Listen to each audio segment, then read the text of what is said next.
कहानी एक sub inspector की है और कहानी लखनऊ से है। कहानी 2006 की है। लखनऊ में एक पुलिस स्टेशन है, कृष्णा नगर थाना। तो कृष्णा नगर पुलिस स्टेशन में एक सब इंस्पेक्टर उस वक्त तैनाती थी उनकी। रूप नारायण उनका नाम था। यंग सब इंस्पेक्टर, और अपनी ड्यूटी सही से वो बजा रहे थे। बिल्कुल नॉर्मल लाइफ, सब कुछ ठीक ठाक चल रहा था। 16 अक्टूबर 2006 को अपनी ड्यूटी खत्म करने के बाद रूप नारायण थाने से निकलते हैं और अपने घर चले जाते हैं। उन्होंने एक घर ले रखा था लखनऊ में ही। उसके बाद अगले दिन उन्हें वापस ड्यूटी ज्वाइन करनी थी, लेकिन वो सुबह ड्यूटी पर नहीं आते। और आमतौर पर ऐसा होता नहीं है। सुबह से दोपहर, दोपहर से शाम हो गई, रूप नारायण का कोई पता नहीं। उनको कॉल किया गया, उनके मोबाइल पे फोन नहीं उठाया उन्होंने। पूरा दिन निकल गया। अजीब सी बात थी, लेकिन ये लगा कि कोई इमरजेंसी आ गई होगी। तो अगला दिन फिर आ गया। पूरा 17 के बाद 18 सितंबर, अक्टूबर, उसके बाद 19, 20, 4 दिन निकल गए। 4 दिन तक सब इंस्पेक्टर का कोई सुराग नहीं, और वो पुलिस स्टेशन में ड्यूटी पे भी नहीं आए, किसी को इन्फॉर्म भी नहीं किया, कोई मैसेज भी नहीं भेजा। तो जब 4 दिन बीत गए तब पुलिस वालों को थोड़ी सी मतलब परेशानी हुई, और उन्हें लगा कि ऐसा कैसे, इससे पहले के जो पूरा सर्विस रिकॉर्ड था उसमें कभी ऐसा नहीं हुआ कि सब इंस्पेक्टर रूप नारायण बिना छुट्टी लिए हुए, बिना परमिशन के ड्यूटी से गायब रहा हो। और एक पुलिस वाले का ड्यूटी से यूं गायब हो जाना बिना बताए हुए, वो अपने आप में भी इसलिए सीरियस होता है क्योंकि हमारे देश में आमतौर पर जो पुलिस स्टेशन और पुलिस फोर्स है पहले से ही कमी है, और हर एक के हिस्से में काम होता है। किसी को हर कोर्ट पहुंचना होता है, किसी की ड्यूटी किसी जगह पे होती है, बीट अफसर होते हैं। तो मैन पावर के हिसाब से ही वो सारा कैलेंडर होता है, उनका फिक्स होता है, ड्यूटी चार्ट बनती है। अब ऐसे में अगर एक शख्स गायब हो जाए तो वो लॉ एंड ऑर्डर के लिए भी फिर खतरा हो जाता है, क्योंकि ड्यूटी पे तो होनी है, आपको लॉ एंड जो ऑर्डर है वो मेंटेन करनी है। तो 4 दिन तक जब सब इंस्पेक्टर का कोई सुराग नहीं मिलता, तब पुलिस वालों को थोड़ी सी परेशानी होती है और वो उनकी चिंता बढ़ जाती है। इसके बाद अब ये तय होता है कि भैया ढूंढा जाए। तो पहली जो सुराग, जो तमाम चीजें कोशिश छानबीन की गई, तो पता चला कि सब इंस्पेक्टर का कोई रिलेटिव, कोई रिश्तेदार है ही नहीं यहाँ पे। तो किससे ढूंढे? तो ये हुआ कि चलो घर से ही शुरुआत करते हैं।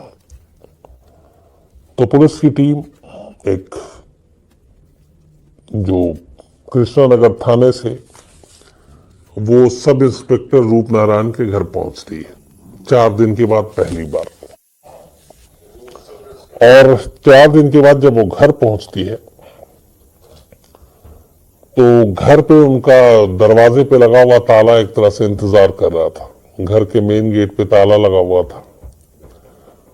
पुलिस को और भी थोड़ा अजीब लगता है, घर में ताला लगा हुआ है।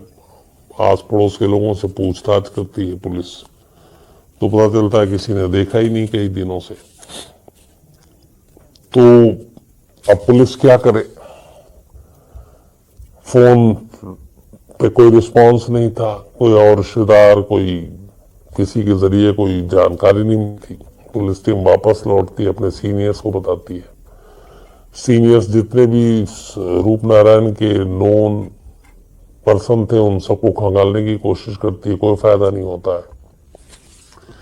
सबसे हैरानगी की बात यह थी कि सब इंस्पेक्टर की कोई फैमिली मेंबर के बारे में कोई जानकारी नहीं थी, और पुलिस उन तक पहुंची भी नहीं थी। तो अब चूंकि 5वां दिन आ गया, पुलिस को लगा कि मामला गड़बड़ है, क्या किया जाए। तो फिर कुछ चश्मदीदों को साथ लेकर पुलिस वापस सब इंस्पेक्टर के घर पहुंचती है। घर का ताला तोड़ती है। ताला तोड़ने के बाद घर के अंदर जाती है। अंदर जाती है पुलिस तब हैरान रह जाती है, क्योंकि बेडरूम खुला हुआ था, उसके अलावा बाकी कमरे खुले हुए थे, सिर्फ मेन गेट पे ताला था, बाकी सारी चीजें खुली हुई थी। लेकिन हैरानी ये चीजें नहीं कर रही थी, हैरानी इस बात पे हुई जो घर के अंदर के कमरे का मंजर, खासतौर पे बेडरूम का जो मंजर था वो अजीब था। सारा सामान घर का बिखरा पड़ा हुआ था और सब अस्त व्यस्त, ऐसा लगता था जैसे किसी ने घर की तलाशी ली है लूटपाट की नियत से या किसी और वजह से। और इसके अलावा जो एक खास चीज दिखाई दी, उस घर के बेडरूम के बाहर ड्राइंग रूम में एक टेबल पे शराब की बोतल थी, उसमें कुछ शराब बची हुई भी थी और 4 से 5 गिलास टेबल पे रखे हुए थे, कुछ लुढ़के हुए गिरे हुए थे। तो ये एक चीज था कि 4-5 लोग यहां आए थे। और ग्लास व्लास को जब देखा गया तो ये अंदाजा हुआ कि शायद, क्योंकि कोल्ड ड्रिंक भी उसमें इस्तेमाल किया गया था और शराब की बोतल भी थी और गिलास लगभग सूख चुका था, कि काफी घंटों हो गए, बल्कि कई दिन हो गए होंगे इसको इस्तेमाल किए हुए। इसके बाद पुलिस की टीम जो है वो बेडरूम को फिर खंगालना शुरू करती है। तो बेडरूम में पुलिस को सारे बेड सब अस्त व्यस्त। एक दूसरी चीज जो चौंकाती है पुलिस को, बेडरूम में कुछ जगहों पे महिलाओं के कपड़े गिरे हुए थे। तो अब जितने लोग जानते थे सब इंस्पेक्टर को, ये जानते थे कि सब इंस्पेक्टर यहाँ पे अकेले रहते हैं। तो अब वो लड़कियों के कपड़े देखकर फिर पुलिस को थोड़ी हैरानगी होती है और वो चीजें बता रही थी कि ये 4-5 गिलास, ये बिखरे हुए सारे सामान, लड़कियों के कपड़े, ये सब एक ही दिन की चीजें हैं। मतलब ऐसा नहीं है कि अलग अलग दिन ऐसा हुआ है। तो अब पुलिस तफ्तीश शुरू करती है। उसके बाद किसी तरीके से फिर पड़ताल की जाती है कि भैया सब इंस्पेक्टर के कोई फैमिली का जानकार हो, क्योंकि रूप नारायण ने पुलिस स्टेशन में जो अपने खास जितने भी थे उन लोगों से अपनी पर्सनल लाइफ और फैमिली के बारे में कभी डिस्कस ही नहीं किया था। तो किसी तरीके से बहुत कोशिश के बाद पुलिस को पता चलता है कि रूप नारायण की एक बीवी भी है। पुलिस बीवी तक पहुंचती है, लेकिन जब बीवी तक पहुंचती है तो पुलिस की फिर जो है वो मायूसी हाथ लगती है, क्योंकि बीवी ये बताती है कि रूप नारायण से शादी के बाद से उसके रिश्ते अच्छे नहीं थे और पिछले कई साल से वो दोनों अलग रह रहे हैं और उसका उससे कोई रिश्ता नहीं, कोई लेना देना नहीं। वो लखनऊ में अलग रहता है, वो लखनऊ से बाहर अलग रहती है।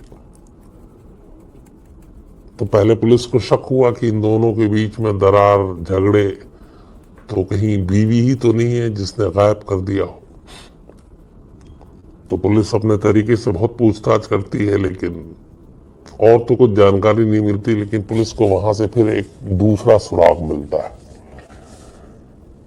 सब इंस्पेक्टर रूप नारायण की बीवी बताती है कि शादी के बाद सब इंस्पेक्टर की जिंदगी में एक लड़की आई थी जिसका नाम है किरण, और किरण के साथ धीरे धीरे उसकी नजदीकियां बढ़ती गई, यहाँ तक कि बाद में वो लखनऊ के उसके घर में भी आने जाने लगी और बल्कि कई बार वहीं रहती भी थी और उसको लेके भी झगड़ा हुआ था। इसके अलावा और भी कई वजह थे जिससे मियाँ बीवी में झगड़ा हुआ, फिर दोनों अलग हो गए, सालों से अलग रह रहे थे। तो पुलिस को ये दूसरी जानकारी मिलती है किरण, लेकिन अब किरण की भी फैमिली कौन, कहां, ये भी पुलिस को पता नहीं। अब पुलिस ये भी चेक करती है कि कहीं जिस तरीके से सब इंस्पेक्टर गुम है तो कोई ऐसी किरण नाम की लड़की भी गुम हुई है कि नहीं। पर सारे जो लखनऊ और उसके आसपास के जितने भी कंट्रोल रूम को खंगाला जाता, पुलिस स्टेशन को खंगाला जाता, कहीं किसी किरण नाम की लड़की की गुमशुदगी की कोई रिपोर्ट दर्ज नहीं थी। और पुलिस के लिए यह भी बड़ा अजीब था कि किरण जो है के साथ रिश्ते और बीवी का अलग रहना और फिर बेडरूम में लड़कियों के ड्रेस, तो अब पुलिस ये ढूंढ थी कि कहीं वो किरण के कपड़े तो नहीं थे। तो ये सारी चीजें चल रही थी, लेकिन ना सब इंस्पेक्टर का सुराग मिल रहा था, ना किरण का सुराग मिल रहा था, ना ये साबित हो रहा था कि दोनों एक साथ गायब हुए हैं, अलग अलग गायब हुए हैं। किरण हो सकता है कहीं और चली गई, क्योंकि किरण की भी फैमिली, उसके दोस्त और किरण के बारे में ज्यादा जानकारी मतलब पुलिस को और कहीं से हाथ ही नहीं लगी। सब इंस्पेक्टर की वाइफ ने भी जो बताया बस वो बेसिक था कि वो किरण नाम की लड़की, लेकिन वो कहाँ रहती थी, उसका पूरा नाम क्या, उसका सरनेम क्या है, कैसे वो मुलाकात हुई, इसके बारे में सब इंस्पेक्टर की वाइफ को कोई जानकारी नहीं थी। तो अब ये सारी चीजें पुलिस इसको लेकर चल रही है, लेकिन प्रॉब्लम ये थी कि कोई सुराग, कोई क्लू हाथ नहीं मिल रहा। पुलिस ने बीवी के भी मोबाइल को फिर सर्विलांस में लगाया कि शायद उससे कोई क्लू मिले, उससे भी कुछ नहीं हुआ। इसके बाद फिर अब आई बारी की लखनऊ में रहते हुए ऐसी दोस्ती जो सब इंस्पेक्टर की हो, वो कौन कौन लोग हैं। पुलिस की अपने ही अंदर पड़ताल की गई तो ऐसा कोई मिला नहीं जो बहुत क्लोज हो। इसके बाद और दोस्तों के बारे में फिर जब खंगालना शुरू किया गया तो भी पुलिस को कोई जानकारी नहीं मिली और दिन बीतता गया, और लेकिन अभी तक सब इंस्पेक्टर घर नहीं लौटा। इसी बीच में तफ्तीश के दौरान ही एक बार पुलिस को पता चला कि एक हिस्ट्री शीटर, एक बदमाश था लखनऊ का, जिसका नाम था कक्कू दुबे।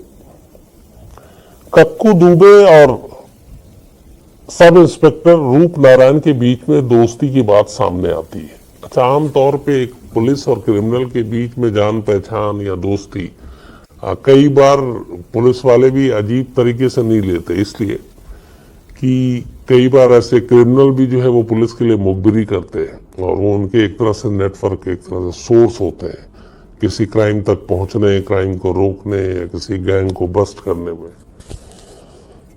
तो कक्कू दुबे के बारे में जब पुलिस को पता चला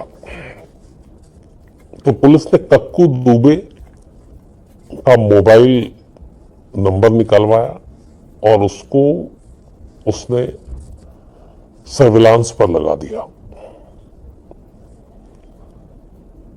जब सर्विलांस पे लगाया तो कुछ नंबरों पे लगातार बात हो रही थी। फिर पुलिस ने उसके जरिए बाकी कक्कू के जो दो और कुछ दोस्त थे उनके नंबरों को भी सर्विलांस पे लगाया और ये चीजें चलती रही, लेकिन कुछ दिन इसमें भी निकल गए, कोई फायदा हुआ नहीं।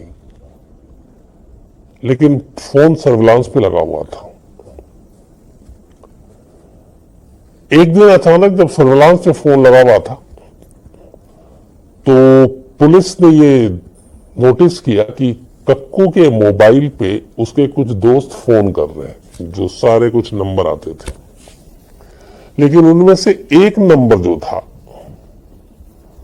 वो सब इंस्पेक्टर रूप नारायण का मोबाइल नंबर था।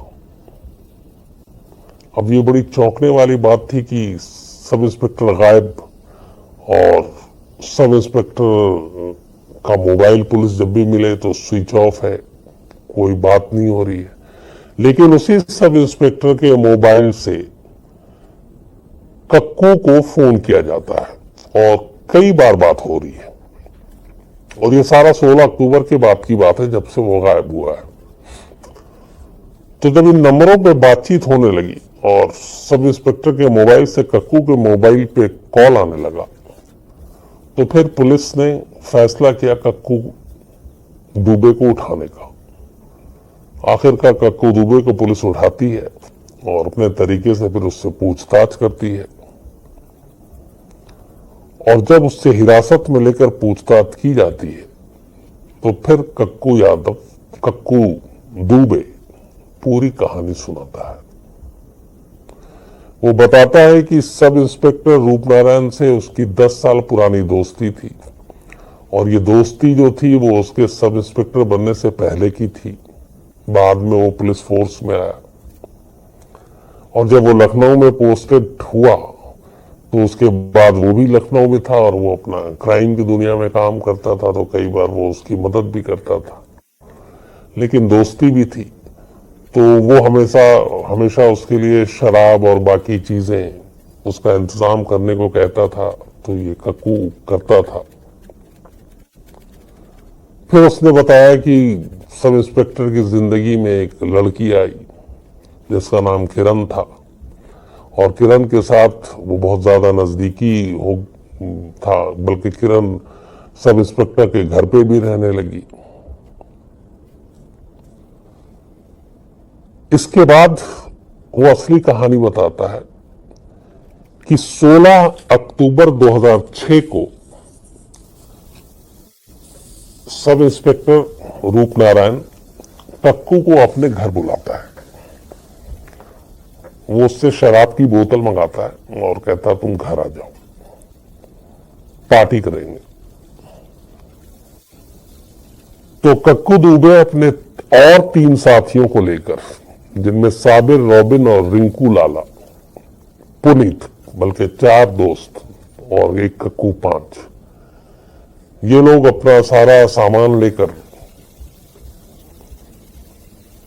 करीब रात 11:30 बजे सब इंस्पेक्टर के घर पहुंचते हैं। रात को ही वो ड्यूटी से लौटा था। जब ये घर पहुंचते हैं तो देखते हैं कि वहां पे सब इंस्पेक्टर रूपनारायण मौजूद है और साथ में किरण भी है। इसके बाद ये सब शराब पीना शुरू कर देते हैं। बेहद ज्यादा शराब पीने से सभी लगभग नशे में थे। और इसी बीच में कक्कू के इन दोस्तों की और कक्कू की नेहा वो किरण को लेकर नीयत खराब हो जाती है। सब इंस्पेक्टर लगभग पूरी तरह नशे में आ चुका था और इन दोस्तों की उस लड़की को लेकर नीयत खराब हो जाती है उसी सब इंस्पेक्टर घर के अंदर। इत्तेफाक से तभी एक कॉल आता है सब इंस्पेक्टर के मोबाइल पे। वो कॉल पता नहीं कोई अर्जेंट कॉल था, कोई खास था। वो इसकी वजह ये थी कि उस कॉल को रिसीव करने के लिए रूपनारायण कमरे से बाहर चला जाता है, बल्कि घर के ही बाहर निकल के वो बात करता है और वो बातचीत लंबी होती है। इस बीच में जब वो बाहर जाता है तो ये लोग शराब पी रहे थे, इनको मौका मिल जाता है और ये उसी सब इंस्पेक्टर की गर्लफ्रेंड को सब इंस्पेक्टर के घर के अंदर ही मॉलेस्ट करना शुरू कर देते हैं। और इसके बाद चूंकि वो 4-5 थे तो उसको धमकाते डराते भी हैं और फिर वो उस लड़की के साथ रेप करते हैं। इस बीच में जब ये हो रहा था तब तक फिर वो वापस आता है रूपनारायण अपने घर के अंदर। जैसे ही घर के अंदर आता है, इन्हें पता है कि ये जो लड़की है ये उसकी हालत देखेगा और उसको देखेगा, वो अपनी कहानी बताएगी, तो फिर कुछ गड़बड़ भी हो सकता है। और सब इंस्पेक्टर के पास उसकी सर्विस रिवॉल्वर भी थी, 9mm की पिस्टल। तो 2 लोग उस वक्त बाहर थे घर के और वो उसके लौटने का वेट कर रहे थे और नशे में थे सब। 2 दोस्त ऑलरेडी उस लड़की के साथ मॉलिश कर रहे थे, उसका रेप कर रहे थे। तो फोन पे बात करने के बाद जैसे ही रूपनारायण वापस घर के अंदर दाखिल होता है, पीछे से कक्कू और उसके 2 दोस्त उसका गला पकड़ सब इंस्पेक्टर को, चूंकि वो ऑलरेडी बहुत नशे में था, और उसका गला घोंटते हैं तब तक जब तक कि वो मर नहीं जाता। इसके बाद उसी के घर में, सब इंस्पेक्टर के घर में, वो उसका कत्ल कर देते हैं गला घोंटकर। उसको मारने के बाद फिर सारे उसकी गर्लफ्रेंड के साथ रेप करते हैं और रेप करने के बाद उसका भी गला घोंटकर कत्ल कर देते हैं। अब दोनों को मार तो दिया, उसके बाद इनका फिर नशा थोड़ा उतरता है कि ये क्या कर दिया। लेकिन अब देर हो चुकी थी। इसके बाद वो घर के सारे सामान को अस्त व्यस्त करते हैं और घर में जो रखे हुए थे उस वक्त करीब 1,35,000 रुपए थे, 2 मोबाइल फोन थे और कुछ सोने की चेन अंगूठियां थी और सब इंस्पेक्टर की सरकारी 9mm की पिस्टल। ये सारी चीजें ये पांचों लोग उठाते हैं, अपने पास ले लेते हैं और फिर थोड़ा और रात होने का इंतजार करते हैं। और रात होती है, उसके बाद ये इन दोनों लाशों को उठा के अपनी गाड़ी में डालते हैं। गाड़ी में रखने के बाद ये लखनऊ से सुल्तानपुर की तरफ बढ़ते हैं और सुल्तानपुर की तरफ एक इंदिरा नहर के पास खुरदही बाजार इलाका है, वहां पे इन दोनों की लाशों को वो फेंक देते हैं, बिल्कुल सुनसान जगह पे। और फेंकने के बाद ये वापस चले जाते हैं अपने अपने ठिकाने पे। और ये बात थी 16 अक्टूबर 2006 की। 16 को ही आखिरी बार ड्यूटी से लौटा था सब इंस्पेक्टर। उसका 4 दिन तक वो आता नहीं, फिर पुलिस घर जाती है, उसके बाद इन्वेस्टिगेशन होता है, कोई पता नहीं चलता है। तो जब ये सारी कहानी पता चलती है, उसके बाद उनकी निशानदेही पे उस सुल्तानपुर की जगह पुलिस की टीम जाती है, उन दोनों की लाशें बरामद की जाती है। तो फिर सारी कहानी सामने आ जाती है। इन सारे लोगों ने, खुद पुलिस का कहना था कि इस केस को क्रैक करना थोड़ा मुश्किल था क्योंकि इसका कोई विटनेस नहीं था, कोई इवन घर की फैमिली, बाकी लोग, कहीं से भी कोई सुराग नहीं मिल रहा था। कातिलों ने सिर्फ एक गलती की थी, उन्होंने सरकारी पिस्टल भी लिया, पैसे भी ले गए, सब ले गए, मोबाइल भी ले गए। उस मोबाइल को ले जाने के बाद कक्कू के एक दोस्त ने वो दोनों मोबाइल, 2 दोस्तों ने अपने पास रख लिए। 2006 की बात थी, यहाँ पे थोड़ा ये आप ध्यान दीजिएगा कि उस वक्त मोबाइल चोरी ये सब चीजें आम बात थी और उस वक्त ये नहीं था कि मोबाइल चोरी हो गई तो पकड़ में आ जाएगा या मिल सकता है वापस, IMI नंबर क्या होता है, तो इतनी ज्यादा जानकारी इन सब चीजों की थी नहीं। तो नहीं यह था कि मोबाइल आ गया, सिम फेंक दो, अपना नया सिम लगा दो, कभी पकड़े नहीं जाएंगे। लेकिन सर्विलांस से ये सारी चीजें टेक्निक आ चुकी थी। तो चूंकि एक पुलिस अफसर का मामला था मिसिंग का, तो पुलिस ने इसलिए अपने सारे घोड़े खोल दिए थे और उसी सर्विलांस के जरिए इन कातिलों ने जो गलती की थी वो ये कि उसके मोबाइल में सिम डालकर और वो बात कर रहे थे और वो कॉल कर रहे थे कक्कू को। अब सवाल ये था कि एक सब इंस्पेक्टर गायब है और उसी के मोबाइल से कॉल आ रहा है कक्कू को, तो इन चीजों ने पुलिस को एक हिंट दे दिया, जिसके बाद पुलिस वहां तक पहुंची। तो मोबाइल के कॉल करने की वजह से और उस मोबाइल साथ ले जाने की वजह से ये डबल मर्डर का केस खुला, वरना शायद इसमें जिस तरीके के एक भी सबूत, विटनेस, गवाही कुछ नहीं थी, कोई मोटिव भी सामने नहीं था, और वो मुश्किल था इस केस को खोलना, नंबर 1। नंबर 2, ये एक प्री प्लान मर्डर नहीं था, ये सब कुछ अचानक नशे में हुआ, नशे में नीयत खराब हुई, नशे में उन्होंने उसी की घर में उसी की गर्लफ्रेंड के ऊपर बुरी नजर डाली, उसके साथ गलत काम किया और उसका रिएक्शन कुछ होगा उस सब इंस्पेक्टर की तरफ से, इस डर से उस सब इंस्पेक्टर को मार डाला। तो ये थी कहानी लखनऊ के कृष्णानगर थाने की, जिसके एक सब इंस्पेक्टर की इस तरीके से मौत हुई और इस तरीके से जान गई। बाद में उन 5 पे केस चला और उन्हें सजा भी हुई। इस वक्त एग्जैक्ट उस केस का अपडेट क्या है ये मैं आपको चेक करके बताऊंगा। इसकी ऑपरेशन में से एक, इसकी वजह यह है कि इसको ऐसे अगर आप सोचें कि किसी एक मुल्क में कोई क्राइसिस आता है, उस मुल्क से करीब 4000 किलोमीटर दूर, और वहां जाके आपको लड़ाई लड़नी है, वहां जाकर आपको अपने लोगों को छुड़ाना है, बचाना है, तो आप सिर्फ अंदाजा लगाइए कि कितना मुश्किल काम होगा। जैसे ये कि अगर मैं दिल्ली में बैठा हूं और मेरे कुछ अपनों के साथ रशिया में, इंग्लैंड में, चीन में, हांगकांग में, कहीं पे भी दूर है बहुत।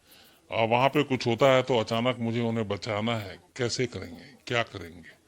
और उस जहाँ पे इस देश में जो कुछ हो रहा है वहां पे उन्हें पता भी ना चले, और मैं वहां जाऊं घुस कर और फिर सारे ऑपरेशन को अंजाम दूं, अपने लोगों को बाहिफाजत लेकर आ जाऊं। अब बोलना आसान है लेकिन वाकई ये बड़ा मुश्किल काम है, और इसीलिए इस ऑपरेशन को हमेशा एक इजराइल की सबसे बड़ी कामयाबी मानी जाती है, उसकी खुफिया एजेंसी की, उसके कमांडोज की। और वही कहानी आज आपको सुनाऊंगा। इस ऑपरेशन थंडरबोल्ट के नाम से मशहूर है, आप सभी जानते होंगे। इसका नाम ऑपरेशन थंडरबोल्ट क्यों रखा गया? जो हिंदी में इसका मतलब होता है कि बिजली की तेजी से, बिजली की रफ्तार से। तो इस पूरे ऑपरेशन में वक्त बहुत कम था। अगर वक्त आप ज्यादा लेंगे तो खतरा ये था कि आप खुद भी फंसेंगे और जिनको आप बचाने जा रहे हैं वो भी मारे जाएंगे। तो सब कुछ बिजली की रफ्तार से करना था, इसीलिए इसको ऑपरेशन थंडरबोल्ट भी कहा गया। हालांकि इसका नाम फिर बाद में बदला है, वो भी मैं आपको बताऊंगा। ये कहानी है इजराइल की, जिसके अपने लोग एक प्लेन में सवार होकर जा रहे थे और उस प्लेन को हाईजैक कर लिया जाता है और 4000 किलोमीटर दूर एक दूसरे देश में उसको रखा जाता है। उसके बाद शर्तें होती हैं, और इजराइल का एक उसूल है कि वो आतंकवादियों से बात नहीं करता, उनसे समझौता नहीं करता। तो यहाँ पे ये भी एक अड़चन थी, क्या करें, और अपने लोगों की जान भी बचानी थी।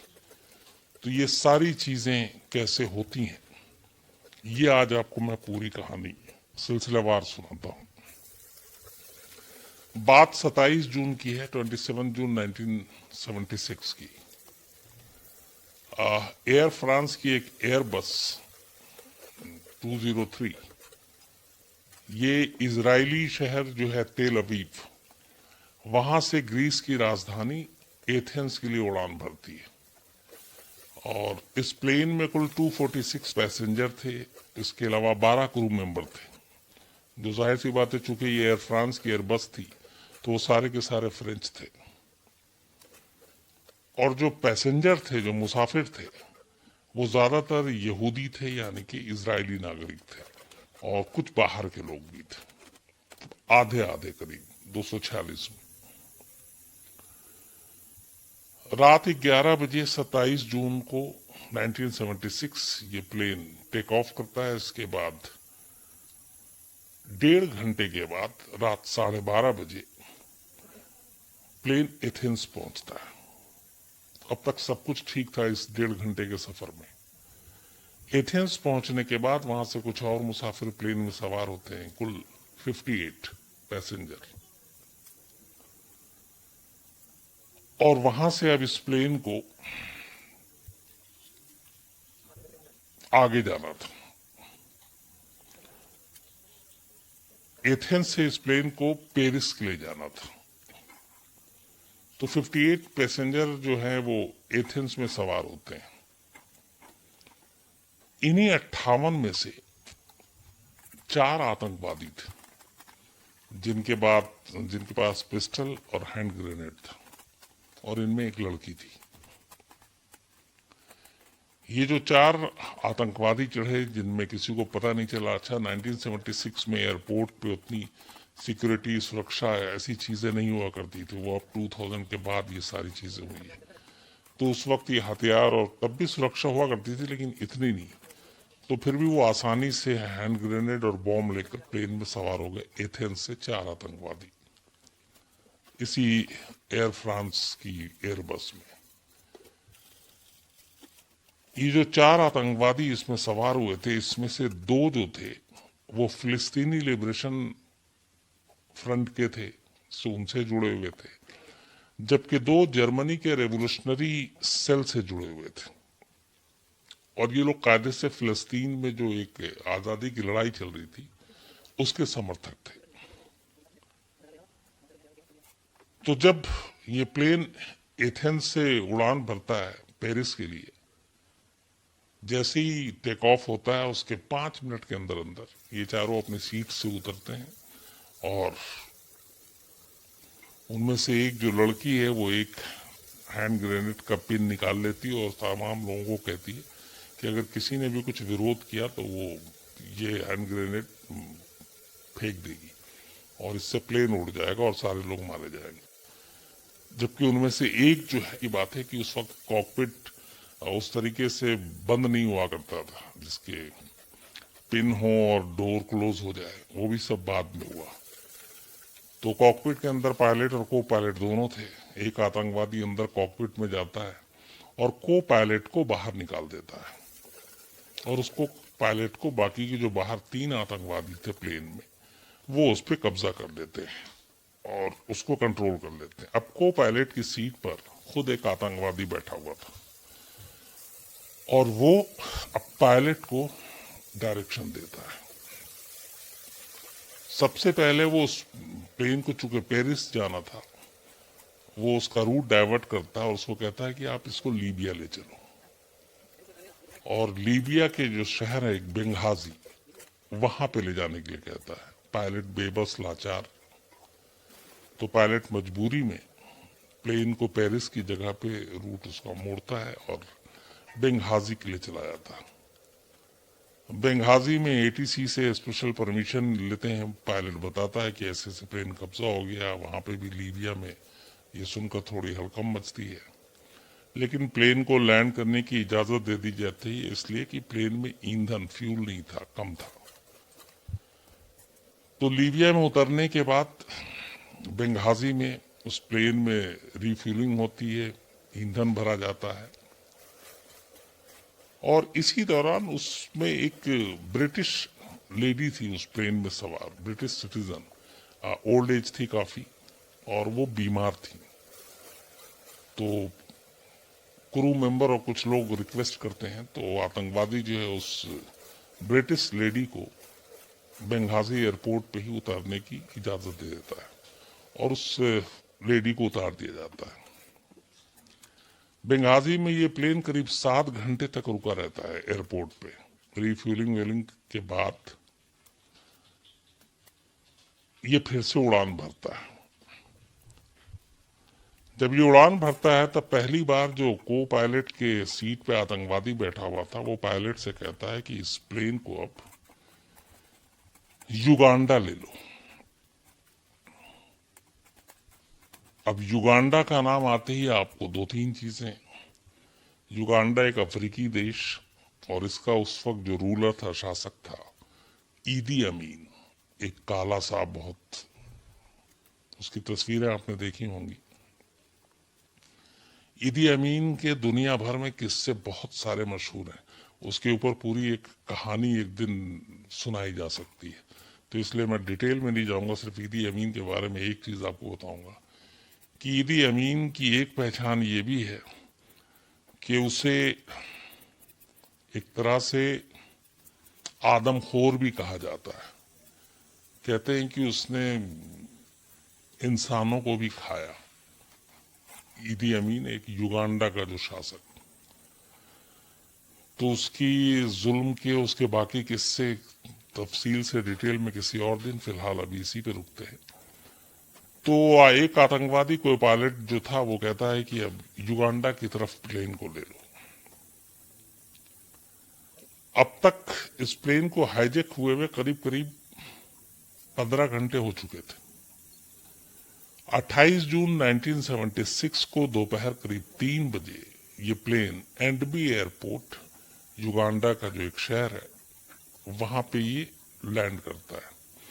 जब एटीसी को कहा जाता है तो एटीसी वहां की कोई विरोध भी नहीं करती और उनका कोई रूट भी नहीं था, वहां उतरना भी नहीं था रूटीन फ्लाइट में। लेकिन यहीं से कुछ साजिश की भी बू आती है कि शायद पहले से कुछ जानकारी थी। तो एंटबी एयरपोर्ट पे 28 जून को ये प्लेन लैंड करता है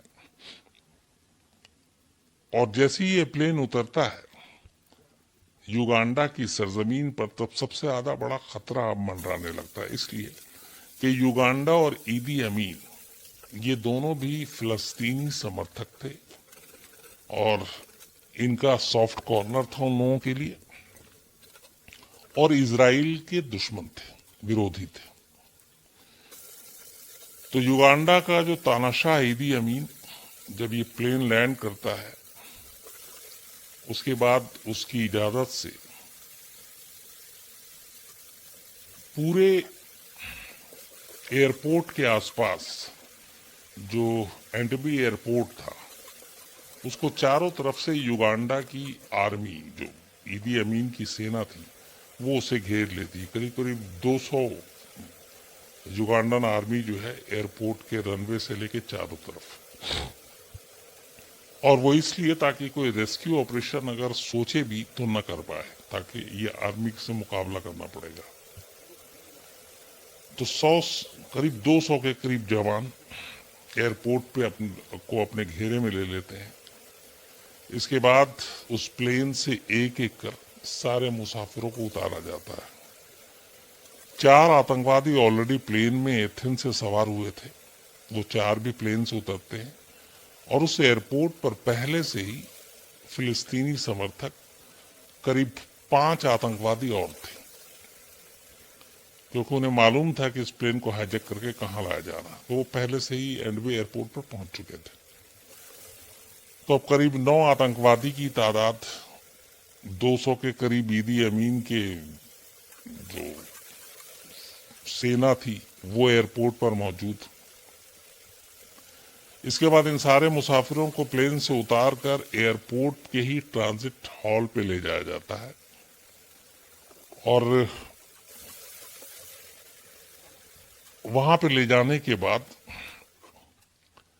पहली बार अब दुनिया को ये धीरे धीरे खबर फैलती है कि एयर फ्रांस का एक प्लेन हाईजैक हो गया है, और उसमें ज्यादातर इजरायली सिटीजन, नागरिक, यहूदी वो सवार है। खबर इजराइल तक भी पहुंचती है, इजराइल में हड़कंप मच जाता है। अब ईदी अमीन को भी ये मालूम था कि ये हाईजैक हो चुका है, और उसी की सरजमीन पर इस प्लेन को उतारा गया, और जिसमें सारे बंदी हैं। लेकिन कमाल ये है कि कुछ करने की बजाय ईदी अमीन प्लेन जब लैंड करता है उसके कुछ घंटे के बाद खुद एयरपोर्ट पहुंचता है अपने लौ लश्कर के साथ, और वो सारा इंतजाम देखता है वहां पर। इसके बाद पहली बार वहां पे उतरने के बाद हाईजैकर्स अपनी डिमांड रखते हैं, और उनकी जो डिमांड थी वो ये थी कि इजराइल के जेल में 40 फिलिस्तीनी टेररिस्ट जो बंद है उनको रिहा किया जाए। इसके अलावा कीनिया, फ्रांस, स्विट्जरलैंड और वेस्ट जर्मनी, तब जर्मनी के 2 वो थे, वेस्ट जर्मनी में वहां की जेलों में कुल 13 और आतंकवादी बंद हैं, उनको रिहा किया जाए। तो कुल 53 टेररिस्ट की रिहाई की शर्त रखी गई, जो इजराइल और इन बाकी कंट्री में की जेलों में बंद थे। इसके अलावा 5 बिलियन अमेरिकी डॉलर की उन्होंने मांग की, और डेडलाइन दी 1 जुलाई की, और ये डिमांड जो रखी गई है 28 जून 1976। तो 3 दिन की मोहलत दी गई इजरायली सरकार को कि 3 दिन के अंदर आप हमारे 53 आतंकवादियों को जो अलग अलग जेलों में बंद हैं उनको रिहा करें, और 5 मिलियन अमेरिकी डॉलर दें। अगर 1 जुलाई 1976 की सुबह 6 बजे तक मांगे नहीं मानी गई तो एक एक कर सारे मुसाफिरों को मारना शुरू कर दिया जाएगा।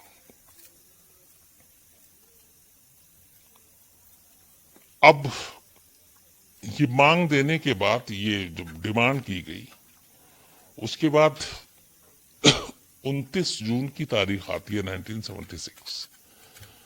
युगांडा की उसी एयरपोर्ट पे, एंडबी एयरपोर्ट पर, कि अब ट्रांजिट हॉल में कैदियों को एक साथ खड़ा किया जाता है, और फिर उनको दो ग्रुप में बांट दिया जाता है। बाकायदा जो टेररिस्ट थे वो नाम पुकारते हैं एक करके पैसेंजर का, और जिन जिन के वो नाम पुकार रहे थे वो सारे यहूदी थे, मतलब इजरायली सिटीजन। तो जो खड़ा होता जिसके नाम वो पूछते उसको एक दूसरे हॉल में वो भेज देते। और उसी एयरपोर्ट पे जो एक ट्रांजिट हॉल था वो उस वक्त इस्तेमाल में बंद नहीं था, वहां पे कुछ कंस्ट्रक्शन चल रहा था तो वो खाली था। तो नाम पुकारते एक एक करके इजरायली सिटीजन का, यहूदी का, और उसको उसके बाद उस हॉल की तरफ भेज देते। तो अब उन्होंने उस पूरे जो प्लेन में मुसाफिर थे उनको दो ग्रुप में बांट दिया। जितने जो इजरायली सिटीजन थे वो पता चला कि उस प्लेन में 94 थी उनकी तादाद, 94। इसके अलावा जो 12 क्रू मेंबर थे एयर फ्रांस के, फ्रेंच थे वो, तो इन 94 इजरायली सिटीजन और 12 क्रू मेंबर को उस ट्रांजिट हॉल में, जो कि इस्तेमाल में बंद था, उस एक हॉल के अंदर रख दिया। इसके अलावा बाकी जितने बचे उनको एक साथ रखा, और ये जो बचे थे ये सब दूसरे मुल्कों के सिटीजन थे, यूएस के, फ्रांस के, ग्रीस के।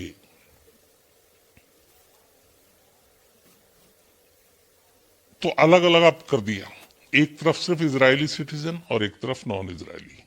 इसके बाद अब ईदी अमीन के जरिए इजराइल भी कोशिश कर रहा बाकी मुल्कों से, अफ्रीकी मुल्कों से, कि वो इसमें कुछ हेल्प करें उनको छुड़वाने में। तो कुछ मुल्कों का दबाव आता है। उसके बाद जो हाईजैकर्स हैं वो उनमें से 48 पैसेंजर्स को रिहा कर देते हैं पहली खेप में।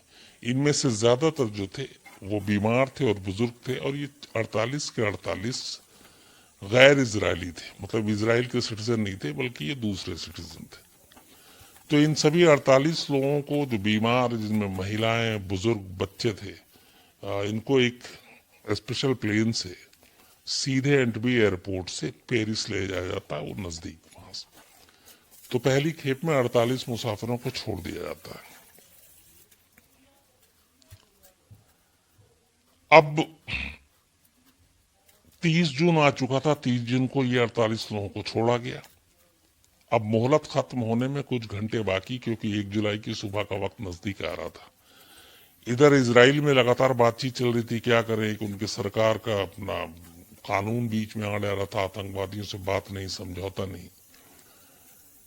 तो इजराइल ने फिर अचानक कुछ अपने अफ्रीकी मुल्क देशों के जरिए ईदी अमीन तक मैसेज भिजवाया। उसने कहा कि जो मोहलत दी गई है उसको थोड़ा बढ़ा दे, हम बातचीत के लिए तैयार हैं, हम आपकी मांग पे सोचने के लिए तैयार हैं, हमें थोड़ा मोहलत दे दें, क्योंकि एक तो ये अलग अलग जेलों में बंद है, और फिर कुछ बाकी 40 तो इजराइल में है, और बाकी जो 13 है वो और दूसरे मुल्कों में है, तो उन सबको इकट्ठा करने में वक्त लगेगा। तो मोहलत मांगी इजरायली गवर्नमेंट ने। तो जो किडनैपर थे, जो हाईजैकर थे, वो फिर इनकी मोहलत को मांग लेते हैं, और 1 जुलाई की जगह पे वो 3 दिन और वक्त देते हैं। अब डेडलाइन था 4 जुलाई। 4 जुलाई 1976 दोपहर 12 बजे तक अगर उनकी मांग नहीं मानी गई तो उनका ये था कि जितने भी इजरायली सिटीजन उनको एक एक करके मार देंगे। तो 3 दिन की मोहलत अब इजरायली सरकार को मिल गई। इसके बाद, इस मोहलत को देने के कुछ घंटों के बाद, जो हाईजैकर थे वो 100 और गैर इजरायली जो पैसेंजर थे उनको भी छोड़ देते हैं, और उन सबको भी एक स्पेशल प्लेन से पेरिस भेज दिया जाता है। अब एंटबी एयरपोर्ट जो युगांडा, उसके ट्रांजिट हॉल में सिर्फ और सिर्फ 94 इजरायली सिटीजन बचते हैं, और फ्रांस के जो है 12 क्रू मेंबर, और इसके अलावा 10 नौजवान जो थे उस प्लेन में सवार मुसाफिर, वो भी फ्रांस के थे। तो कुल मिलाकर अब 116 पैसेंजर उस ट्रांजिट हॉल में बचे थे जो उस प्लेन में सवार थे जिनको हाईजैक किया गया था। 116 के अलावा बाकी सभी को छोड़ दिया गया था। मतलब लगभग करीब 150 से ज्यादा लोगों को 2 खेप में छोड़ दिया गया। अब इधर ये था कि मोहलत तो दे दी इजरायली सरकार के कहने पे। अब इजराइल सरकार के सामने दिक्कत ये कि वो करे क्या करे।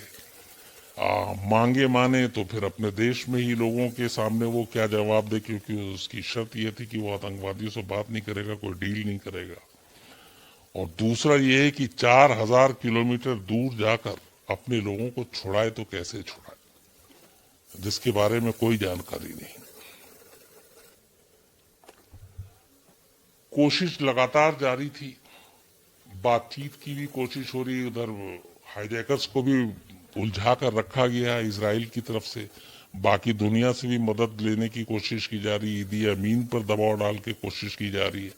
इस दौरान में, इस पीरियड में 2 दिन के लिए ईदी अमीन एक सेमिनार में हिस्सा लेने के लिए मॉरिशस की तरफ निकल गए।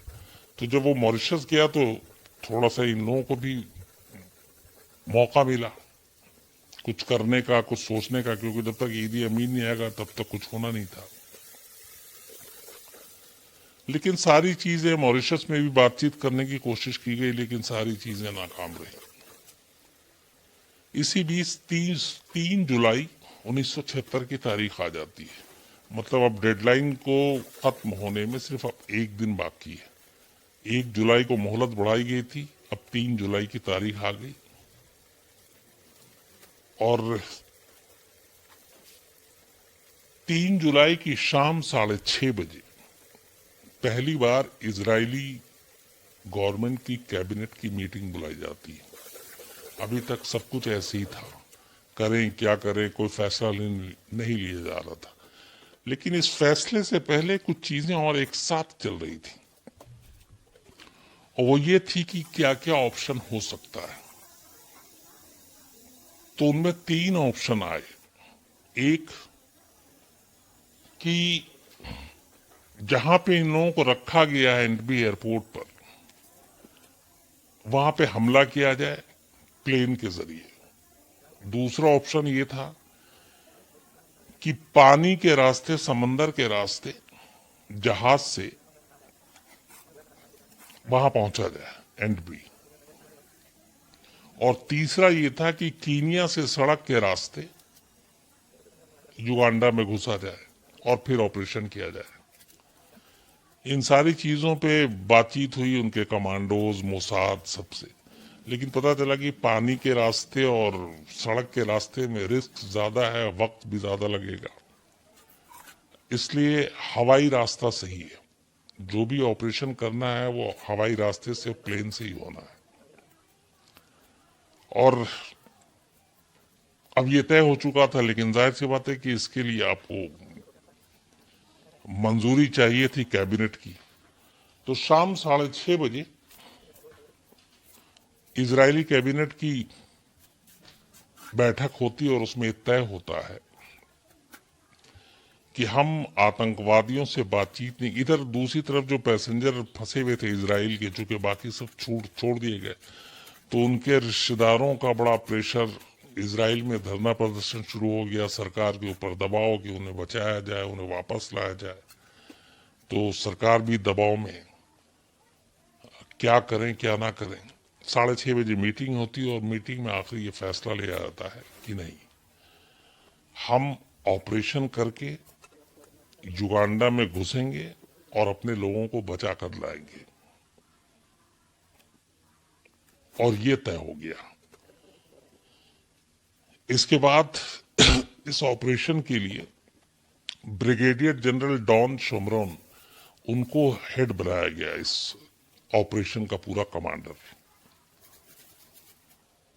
और ये तय हुआ, जो दूसरे थे इसमें, लेफ्टिनेंट कर्नल योनाथन नेतन्याहू, इनको फील्ड ऑपरेशन का इंचार्ज बनाया गया, जो जमीन पे जाकर ऑपरेशन करना है नेतन्याहू को। ये वही नेतन्याहू हैं जो इस वक्त इजराइल के प्रधानमंत्री हैं, उनके बड़े भाई थे, प्रधानमंत्री जो अभी हैं, जो इंडिया भी आए थे, वो छोटे भाई हैं। तो ये तय हुआ कि ऑपरेशन करना और कुछ नहीं है, और 4000 किलोमीटर जाकर दुश्मन देश में घुसकर अपने लोगों को बचाना है, लाना है, और वो भी ये कि उनको पता भी न चले कि हम लोग आ चुके हैं। काम मुश्किल था। इस दौरान जब ये बातचीत चल रही थी और जो मोहलत का टाइम था बीच में 1 जुलाई से लेकर 4 जुलाई, उससे पहले 28 तारीख जब से ये किडनैपिंग हाईजैकिंग हुई थी उसके बाद से, तो मोसाद और वहां की जो अपनी टीम थी वो लगातार लगी हुई थी सारे इंफॉर्मेशन बटोरने में। और जो 2 खेप में छोड़ा गया था लोगों को, नॉन इजरायली को, एक बार में 58 और एक में 100 से ज्यादा, तो जब इनको स्पेशल प्लेन से पेरिस लाया गया था तो मोसाद की एक पूरी टीम पेरिस पहुंच चुकी थी, और उनमें से एक एक मुसाफिरों से जो रिलीज किए गए थे, जो बात करने की हालत में थे, क्योंकि एक तो शौक लगा हुआ था, ये भी था कि बचेंगे कि नहीं, तो जो लोग बात करने की हालत में, उनमें से एक एक को पर्सनली मोसाद के लोगों ने पूछताछ की, इंट्रोगेट किया, और उनसे छोटी छोटी जानकारी ली कि एंटबे एयरपोर्ट पे क्या है, कितने आतंकवादी हैं, युगांडा की जो सेना है वो कहाँ कहाँ पे रहती है, कब कब उनकी पोजीशन बदलती है, तब माइनर से माइनर जानकारी दी। यहां तक कि एक प्लेन के जरिए ऊपर से एंटबी एयरपोर्ट का पूरा उन्होंने एक पिक्चर तक ली खामोशी के साथ कि पता न चले, और उस पिक्चर के हिसाब से बाकायदा इजराइल में रातों रात वैसी ही एक एयरपोर्ट का मॉडल तैयार किया गया, एक ढांचा। और जो इन लोगों से जो पैसेंजर छूट कर आए थे उनसे जो पूछताछ हुई कि वहां पे कैसे क्या है, ट्रांजिट हॉल कहाँ पे है, रनवे का क्या है, उन सारी चीजों को मिलाकर उस पिक्चर और लोगों के बयान के आधार पर एक पूरा एक नकली एयरपोर्ट तैयार किया गया एंटबी टाइप का। और उस एयरपोर्ट को तैयार करने के बाद बाकायदा एक ड्रिल किया गया कि अगर हमें वहां जाकर ऑपरेशन करना है तो कैसे प्लेन लैंड करेगा, कैसे वहां तक पहुंचना, कैसे अपने लोगों को लाना है, कैसे बचाना है। तो ये सारी चीजें चल रही थी। इसी बीच में एक और चीज आई कि जिस एंटबी एयरपोर्ट के उस टर्मिनल में रखा गया इन सारे इजरायली लोगों को, पता चला कि उस जमाने में इजराइल की एक कंस्ट्रक्शन कंपनी थी जो दुनिया में बहुत सारे उसने एयरपोर्ट बनाए। उसी कंपनी जिस से पता चला कि जो एंटबी एयरपोर्ट है वो भी एक इजरायली कंपनी ने, उसी कंस्ट्रक्शन कंपनी ने बनाई थी। तो उसके जो मेन इंजीनियर था वो उस वक्त इजराइल में ही था, उसको ढूंढ के निकाला गया फौरन, और फिर उससे उस पूरे ट्रांजिट हॉल और उस सारी जगहों की छोटी छोटी जानकारी ली गई, क्योंकि उसने खुद बनाया था तो वो बेहतर जानकारी और सॉलिड जानकारी दे सकता था। तो उसके जरिए कि वो बंधक कहाँ पे रखे गए हैं, वहां तक कैसे पहुंचा जा सकता है, वहां पे क्या क्या रास्ते हैं, उस ट्रांजिट कंपनी के उस इंजीनियर के जरिए जानकारी दी गई। तो ये ग्राउंड वर्क इस दौरान में जब बातचीत चल रही थी सरकार के लेवल पे और सारी कोशिशें हो रही थी, और 3 जुलाई को कैबिनेट मीटिंग में जब ये फाइनल हो गया कि ऑपरेशन करना है, उससे पहले मोसाद लगभग ये सारा ग्राउंड वर्क कर चुका था। जब ये फैसला हो गया कि अब सब कुछ करना है और वक्त नहीं है, क्योंकि 4 जुलाई नजदीक है, 3 जुलाई 6:30 बजे तो कैबिनेट की मीटिंग होती है, तो करीब 200 जो सबसे बेस्ट कमांडो इजरायली फोर्स में थे उनको चुना जाता है इस ऑपरेशन के लिए। और 3 जुलाई 1976 रात 9 बजे इजरायली कमांडो की ये जो 200 सबसे उनके सॉलिड, उनमें से चुना जाता है। इनको 4 इजरायली एयरफोर्स के C-13 हरकुलिस ट्रांसपोर्ट प्लेन इसमें सवार किया जाता है। और ये लोग सब, चूंकि दूरी ज्यादा थी, तो शर्मल शेख एयरपोर्ट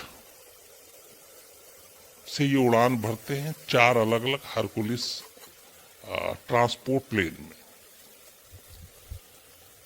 अब इस सारे विमान में बैठ तो गए, सिर्फ प्रॉब्लम ऑपरेशन में एक थी कि एयरपोर्ट पे एंटबी में ईदी अमीन के सेना ने चारों तरफ से रनवे से लेकर सब कुछ घेरा हुआ है। रात के वक्त में ऑपरेशन कर सकते हैं क्योंकि दिन में प्लेन लैंड करेगा तो दिखाई देगा। रात में प्लेन को इस तरीके से वहां पे उतारना है कि एक तो युगांडा की वायु सीमा में जब एयर स्पेस में आप दाखिल हो तो उनको पता ना चले, जब आप एयरपोर्ट पे पहुंचे तो भी उनको पता ना चले, उनका एटीसी एयर ट्रैफिक कंट्रोल न पकड़ सके। तो ये मुमकिन कैसे है? तो पता चला कि ये एक ही सूरत में मुमकिन है कि प्लेन की ऊंचाई युगांडा की वायु सीमा में दाखिल होने के बाद अगर 30 मीटर से ज्यादा ना हो, मतलब 100 फीट से ज्यादा ऊंचाई नहीं होनी चाहिए। अगर 100 फीट से ज्यादा ऊंचाई हुई तो आप जो एयर ट्रैफिक कंट्रोल एटीसी उसके आप रडार में आ जाएंगे और आप पकड़े जाएंगे और पता चल जाएगा। एक खतरा ये था। तो अब सवाल ये था कि क्या 100 फीट की ऊंचाई तक इस प्लेन को उड़ाया जा सकता है? तो उसका तकनीकी पहलू ये था कि हाँ, उड़ाया जा सकता है।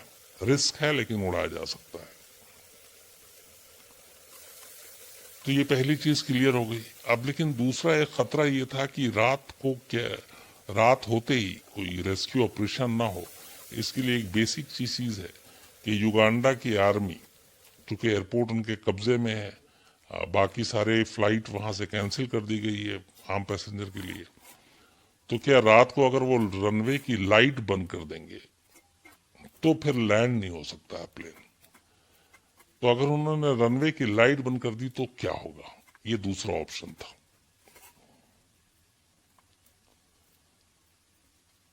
अब खतरा सब कुछ था लेकिन ये कि वक्त नहीं है। तो रात 9 बजे ये 4 प्लेन हरकुलिस, जिसमें इनके कमांडो सवार थे, ये उड़ान भरते हैं। अब 4 प्लेन में से एक प्लेन खाली लेकर जाया गया था। उसकी वजह ये थी कि जिन पैसेंजर को आपको रेस्क्यू कराना है उनको उसी वक्त हाथों हाथ प्लेन में बैठा के और वहां से निकालना है। तो एक प्लेन सिर्फ मुसाफिरों के लिए, एक प्लेन जो था वो शर्मल शेख एयरपोर्ट पे रखा गया बाकायदा मेडिकल उसके इक्विपमेंट्स के साथ कि कोई इमरजेंसी आ गई तो वो मदद करेगा।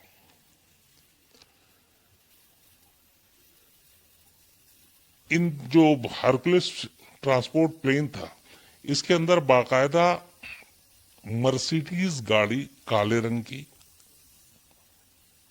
और लैंड रोवर कारें, उसका भी एक काफला रखा गया पूरा। अब इसकी वजह क्या थी? ये पता चला मोसाद को उस वक्त इसके जरिए कि ईदी अमीन ब्लैक रंग की मर्सिडीज का शौकीन है और वो हमेशा जो उसका अपना पूरा कारवां चलता है वो ब्लैक रंग की मर्सिडीज में ही आता जाता है। तो युगांडा में जहां पे भी, और उसके साथ जो उसके लोग चलते हैं वो लैंड रोवर कार में चलते हैं, जो उसके गार्ड्स चलते हैं, और ये खुद ब्लैक रंग की मर्सिडीज में बैठता है। तो ये मर्सिडीज में होता है और उसके जो गार्ड, स्पेशल गार्ड है उसके जो प्रोटेक्ट करते हैं, वो लैंड रोवर में चलते हैं। तो जब भी उसका कारवां गुजरता है तो ब्लैक मर्सिडीज और लैंड रोवर को देख के ही लोग समझ जाते हैं कि ये ईदी अमीन का काफिला जा रहा है, चाहे फिर वो फोर्स के हों या आर्मी के हों। तो फिर उनको कोई रोकता नहीं है। तो मोसाद को जब ये पता चला तो उसने इसकी पूरी प्लानिंग की। उसने उस ट्रांसपोर्ट प्लेन में बाकायदा एक ब्लैक कलर की मर्सिडीज कार और लैंड रोवर की कई गाड़ियां उसमें थी। इसके बाद ये प्लेन बिना रडार में आए हुए देर रात युगांडा की सीमा में घुसता है और फिर बिल्कुल 100 फीट 30 मीटर की ऊंचाई पे उड़ान भरते हुए और नसीब ये अच्छा था कि उस वक्त एयरपोर्ट रनवे की लाइट जल रही थी।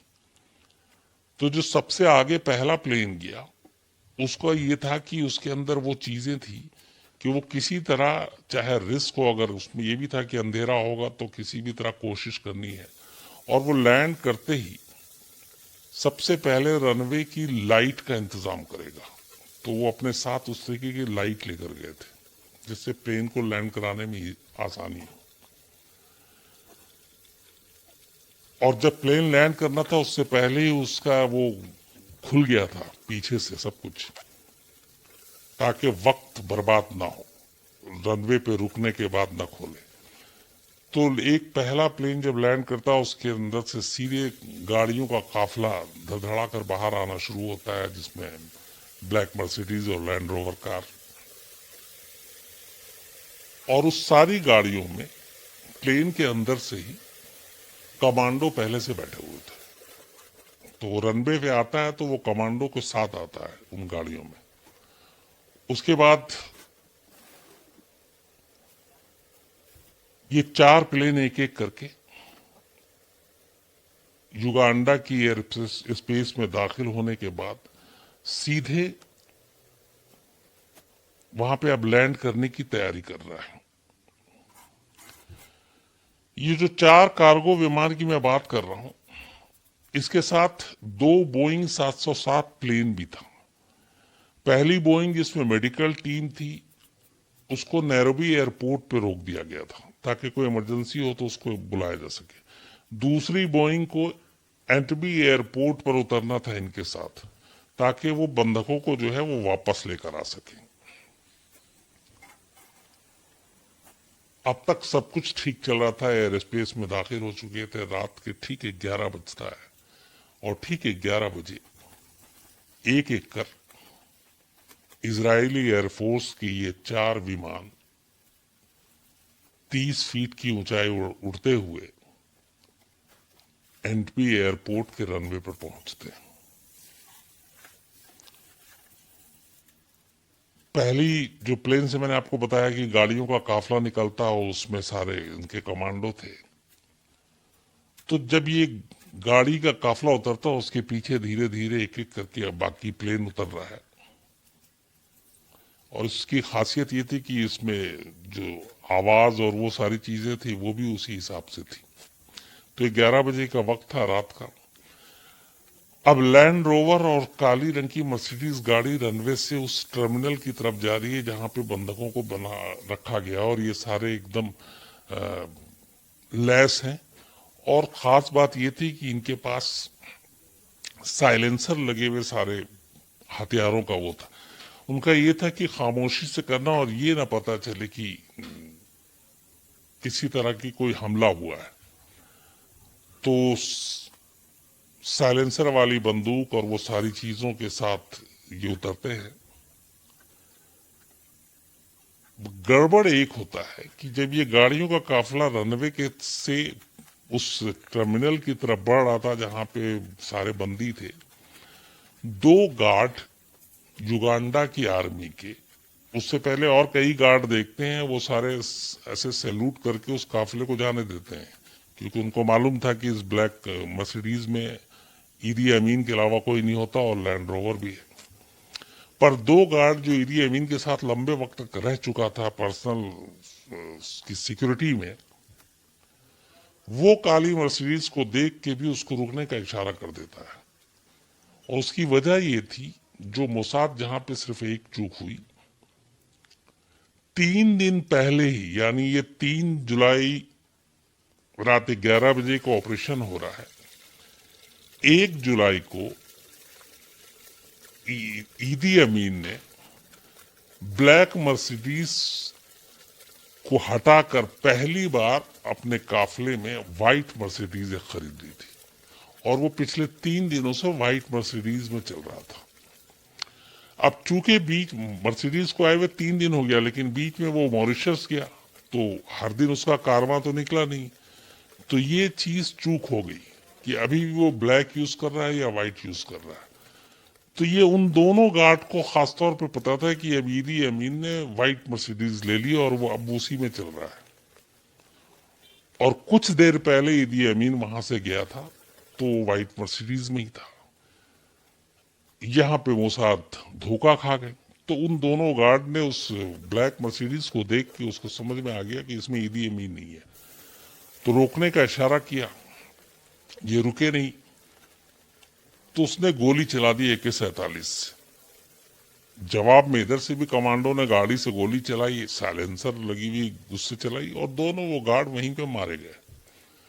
लेकिन गड़बड़ ये हुआ कि जब गार्ड ने जो गोली चलाई थी वो AK-47 से, उसकी शोर, गोली की आवाज दूर तक चली गई, और जो बाकी वहां पे युगांडा की आर्मी के लोग थे सब, वो चौकन्ने हो गए और उन्हें लगा कि कुछ हमला हो चुका है। फिर तब तक गाड़ियों का काफिला, सामने प्लेन, सब कुछ था। तो अब ये था कि अब कुछ बचा नहीं इधर। अब जो कमांडो थे इजराइल के, उनके सामने भी था कि अब तो हो चुका है, अब कुछ नहीं कर सकते। तो उन्होंने तय किया कि अब सीधे ये पूरी गाड़ियों का काफिला उस मेन टर्मिनल की तरफ ही लेकर जाएंगे, गोली चलाते हुए, जहां पे सारे बंधकों को रखा गया है। तो अब ये आगे की तरफ बढ़ते हैं। जमीन पर उतरने के बाद जो इजरायली कमांडर थे उनको 3 हिस्सों में बांट दिया गया था। एक को सबसे पहले जाना था उस टर्मिनल पे जहां पे बंधक बनाकर रखे गए ताकि उनकी हिफाजत की जा सके। दूसरी टीम को एयरपोर्ट के रनवे पर रहना था, और तीसरी टीम को जो आतंकवादी थे और आर्मी थे उनसे निपटना था। और एक इनको बैकअप वो था कि जो मुसाफिरों को बचाया जाएगा, जो इजरायली है, उनको बाहिफाजत उस प्लेन में लाकर बैठाना है। तो अब ये पूरी टीम जो है वो उस बिल्डिंग में घुसती है, गोली चलती है, दोनों तरफ से गोली चलाते हैं।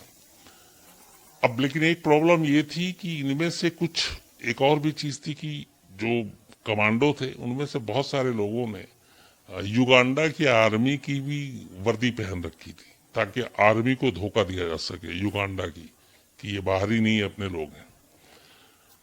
तो उनको चकमा देना तो ठीक था, लेकिन अब जो इजरायली बंधक बने हुए थे उनके सामने उस वर्दी में वो नहीं पहचानते कि ये कौन है, और वो धोखे में फिर आते नहीं और वो उनके साथ जाते नहीं, क्योंकि लगता कि उनकी जान को खतरे में है।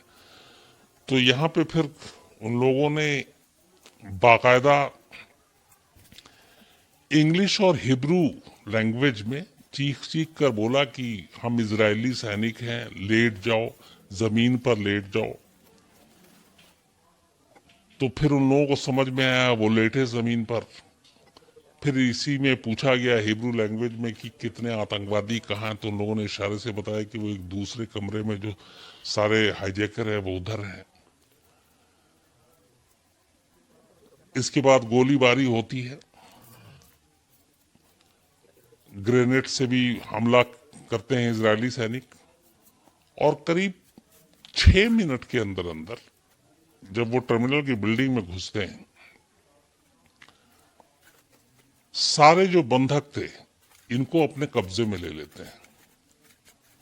और इसके बाद जो दूसरी टीम थी उनको एक एक कर, जो बाहर रनवे पे थे वो सारे, अब तक जो युगांडा की आर्मी थे उनके साथ मुकाबला हो रहा था, वो सारे एक एक कर मारे जा रहे थे। इस बीच जब यह ऑपरेशन हो रहा था तो जो इसके कमांडर थे जनरल एडम, ये एक दूसरे प्लेन में उस एयरपोर्ट के ऊपर, अब चूंकि ये जमीन पे उतर चुके थे सारे इजरायली कमांडो, तो फिर उसके कुछ देर के बाद वो ऊपर आते हैं और आसमान में प्लेन में बैठकर बाकायदा एयरपोर्ट पे क्या कुछ हो रहा है उसकी निगरानी आसमान से कर रहे हैं, जो इस ऑपरेशन के कमांडर है। और जो ग्राउंड इंचार्ज थे नेतन्याहू, वो सारा कुछ संभाले हुए थे। तो गोलीबारी होती, इसमें कुल 9 हाईजैकर्स मारे जाते हैं, युगांडा की आर्मी के 48 लोग मारे जाते हैं, और इनमें से एक नेतन्याहू को गोली लग जाती है, और वो गोली ऊपर की तरफ से आई थी और सीधे सीने में लगी थी, तो उस वक्त हालत बहुत खराब थी। जबकि 5 कमांडो घायल होते हैं, मारा कोई नहीं जाता। इसके बाद ये सारे मुसाफिरों को एक एक करके लाकर उस प्लेन में बैठाया जाता, जो खास तौर पर उनके लिए लाया गया था। और लाने के बैठाने के बाद उधर युगांडा आर्मी के इतने लोग मारे गए थे, फिर उधर से गोलीबारी बंद होती है, लेकिन ये स्पीड में सब कुछ करते हैं। और उसके बाद जाते जाते उस एयरपोर्ट पे 9 मिग और कुछ और प्लेन खड़े थे एंटेबी के एयरपोर्ट पे। तो इजरायली कमांडो उन सारे प्लेन को भी उड़ा देते हैं, ये सोचते हुए कि ये एक बार यहां से जब उड़ेंगे तो उनका पीछा ना करें, उनके ऊपर आसमान में भी हमला ना करें। तो रनवे के आसपास जितने प्लेन खड़े थे उन सबको भी उड़ा दिया जाता है बॉम्ब से, और वो सारे प्लेन तबाह हो गए। लैंड करने से लेकर मुसाफिरों को वापस प्लेन में बैठाने तक जो पूरा वक्त था वो 56 मिनट था, 56 मिनट्स। 56 मिनट के अंदर 4 एयरफोर्स की प्लेन लैंड करता है, ऑपरेशन होता है, और सारे मुसाफिरों को वापस लेकर जाया जाता है। जब ये लोग वापस यहां से जाते हैं उसके बाद ईदी अमीन को सारी खबर मिलती है, और ईदी अमीन जाहिर सी बात है कि फिर उसके बाद जो उसकी हालत हुई, क्योंकि उसके देश में घुस के, हालांकि बाद में उसने ये भी मानवाधिकार का मुद्दा उठाते हुए उसने कहा था कि इस तरह दूसरे की देश की सीमा में घुसकर ये ऑपरेशन करना ठीक नहीं है, लेकिन वो बेकार की चीजें थी। 56 मिनट में ये ऑपरेशन करने के बाद बाकायदा शर्म शेख प्लेन पहुंचता है वहां पे। उसके बाद ये लोग अगले दिन सुबह इजराइल पहुंचते हैं, और इजराइल में उस वक्त कहते हैं कि बहुत बड़ी तादाद में तमाम लोग एयरपोर्ट के बाहर, उन्हें खबर मिल गई थी। बाकायदा प्राइम मिनिस्टर जो थे वो उसका अनाउंस करते हैं कि ऑपरेशन कामयाब रहा। एक सिर्फ इसमें जो पूरा है, एक जो बंधक था इजरायली, वो वहां पे इसमें क्रॉस फायरिंग में उसकी मौत हो जाती है। और नेतन्याहू को जब वापस प्लेन से लेकर आ रहे थे तो वो भी दम तोड़ देते हैं प्लेन में ही, जमीन पर उतरने से पहले ही। एक और महिला थी जिसकी तबीयत खराब हो गई थी, तो उसको उस टर्मिनल एयरपोर्ट से उठाकर एक हॉस्पिटल में एडमिट करा दिया गया था। जब ये ऑपरेशन खत्म होता है उसके बाद में ये खबर आती है कि उसके नेक्स्ट डे, चूंकि बुरी तरह से चिढ़ा हुआ था ईदी अमीन, वो अपने आर्मी को ऑर्डर देता है और हॉस्पिटल में उस लेडी को भी मार दिया जाता है। तो कुल मिलाकर सिर्फ 2 बंधकों की मौत हुई, बाकी 92 बाहिफाजत अपने घर पहुंचे।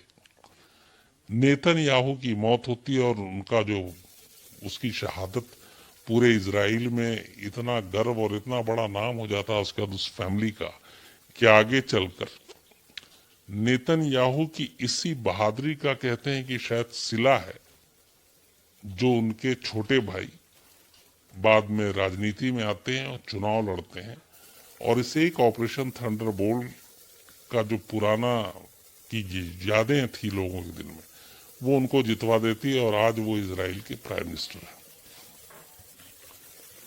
ये थी पूरी कहानी ऑपरेशन थंडरबोल्ट की, और ये इसलिए भी हमेशा याद रखी जाएगी कि वाकई एक 4000 किलोमीटर दूर दूसरे देश में जाकर ऑपरेशन करना, प्लेन को 100 फीट के नीचे तक की उड़ान रखना, बिना एटीसी को, बिना किसी को खबर दिए रनवे पर लैंड कराना, रनवे पर उतरने के बाद उसके बाद अपने लोगों को, और वो भी 1 2 4 लोग नहीं बल्कि करीब 116 लोग हैं, उनको छुड़ाना, वापस लेकर आना, मतलब सोच से परे की चीज है। और ये काम हमेशा इजराइल के इतिहास में मोसाद के इतिहास में हमेशा याद रखी जाएगी।